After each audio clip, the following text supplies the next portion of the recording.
Hello and welcome back to Newsroom Nigeria. This is where we give you hot, fresh, and sizzling news all day long.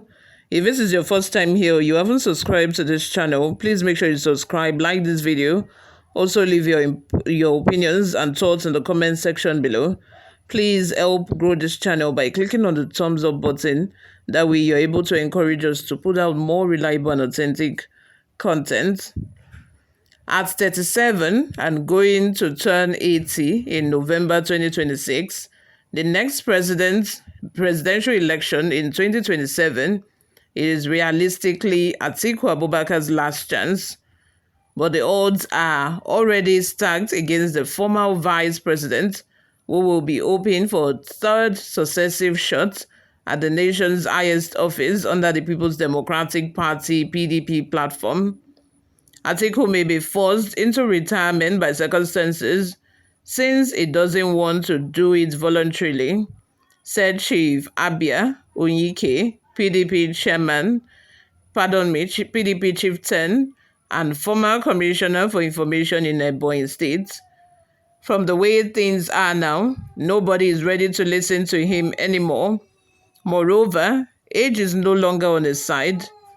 Atiku Abubakar has, over the years, been PDP's most recognizable national figure and had beaten off challenges, no matter how stiff, to clinch the party's presidential ticket in the last two general elections in 2019 and 2023, going ahead on each occasion to finish second in the ultimate presidential race, but has permutations for the next presidential contest continue amid ongoing crises in the PDP. It is becoming increasingly obvious that his best years are behind him, and another run under the major opposition party could prove a mountain too steep for the elder statesman. The Adamawa state-born politician had earlier in May vowed that he will keep contesting for the Nigerian presidency as long as he is hale and hearty. Speaking to the Voice of America in the context of a lingering leadership crisis in the PDP, Atiku said he was encouraged by the fact that former United States President Abraham Lincoln did not win the presidential vote on the first time of asking. Even the former U.S. President Abraham Lincoln contested 7 times before finally winning, he had said. However, given the current state of the PDP, it is clear that a single-handed effort will not suffice to win the election. Strong support and collaboration with other parties are required. But contrary to this general accepted assertion, Lincoln actually only ran for president in 1860, and having achieved massive support in the north of the United States on the back of his anti-slavery campaign, he swept to victory on the occasion, becoming president in 1961 at age 52. Atiku, on the other hand, has already been on the ballot on 3 occasions, 2007, 2019, and 2023, and will be chasing 81 by the time Nigerians head to the polls in 2027. He appears not to be reading the room, as current events in the PDP suggest that even stakeholders from his core northeast base have begun to consciously shift from his influence, perhaps in the understanding that he may no longer be a factor in their political futures. It had, for instance, come as a surprise to many when the Adamawa state chapter of a party with the backing of a state governor, Umaru Ahmadu Fitiri, threw his weight behind the Umar Damagun, the embattled acting national chairman of a party whose continued stay in the office is understood to be at odds with Atiku's position. Abubakar Shehu, chairman of a party in the state, had, at a press conference recently, maintained that the state chapter is solidly behind Damagun for the office of a national chairman. Shehu had argued that based on the constitutional provisions of a party, the chapter supports the position of Governor Fitiri and other PDP governors who endorsed Damagum to serve out the tenure of ousted Dr. Iyorchia Ayu. The leadership crisis in the PDP is largely understood to have split the party into two camps, with one camp loyal to Atiku and the other to Nyesom Wike, former governor of Rivers State and now minister of the Federal Capital Territory under the All Progressive Congress APC government of Bola Ahmed Tinubu. In broader terms, it has been viewed as a battle between forces that want PDP to remain an opposition party that could contest for power in 2027 and forces that want the party to exist as a mere appendage of the APC to pave the way for the President Tinubu's easy victory in 2027.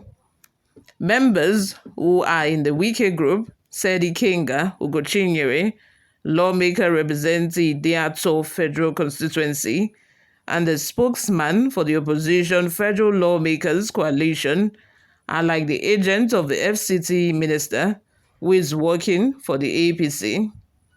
You can imagine, he noted, that there was a court order stopping a state congress in Rivers, but the national leadership under Damagum went ahead to do that congress, and the supporters of the FCT minister were dashed the state structure of a party.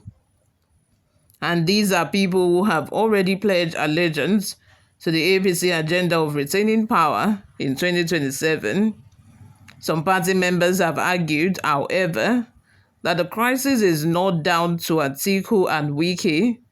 Regardless, given the above context, many observers have expected the Adamawa chapter to stand where Atiku stands, but that's not the case. Indeed, many posit that the decision of the Adamawa chapter to back Damago indicates that Atiku 2027 presidential ambition is now in jeopardy, with the FCT minister evidently determined to shut the door against him, perhaps to perfect an easy return of President Tinubu. The Wike camp, according to sources, are determined to ensure that power remains in the South in 2027. There have been suggestions that Seyi Makinde, Oyo State governor, is favorite to run, with a vice presidential candidate likely from Atiku's northeast. To this end, Fitiri and Bala Mohammed, governor of Bauchi, have been fronted as the likely candidate to deputize the southern candidates. Apart from Fitiri Mohammed, who is the chairman of PDP Governors Forum, has also backed Damagum, a decision understood to be informed by his own future political ambition. The NWC, loyal to Wike and led by Damagum, had first suspended the duo of Ologun Agba and Ajibade, citing anti-party activities. The Ologun Agba group, loyal to Atiku, in return announced the suspension of Damagum and the National Secretary, Senator Samuel Anyanwu, over same anti-party activities. Meanwhile, although the party had, after failing to hold a National Executive Council meeting for two successive times, shifted the date to October 27, it is understood that the meeting may not still hold because the governors have been unable to resolve the factional tensions. Party sources said the next meeting could still be postponed to allow the governors more time to address issues surrounding Damagum, while also gathering resources to compensate in the event of his eventual removal from office. Meanwhile, many in the former vice president's camp are calling for a joint ticket between him and Peter Obi, the presidential candidate of the Labour Party in the last election, but such is highly unlikely in the circumstance. Obi was Atiku's running mate in 2019 when it was generally accepted that power should remain in the north. It was an election many says they lost to alleged rigging.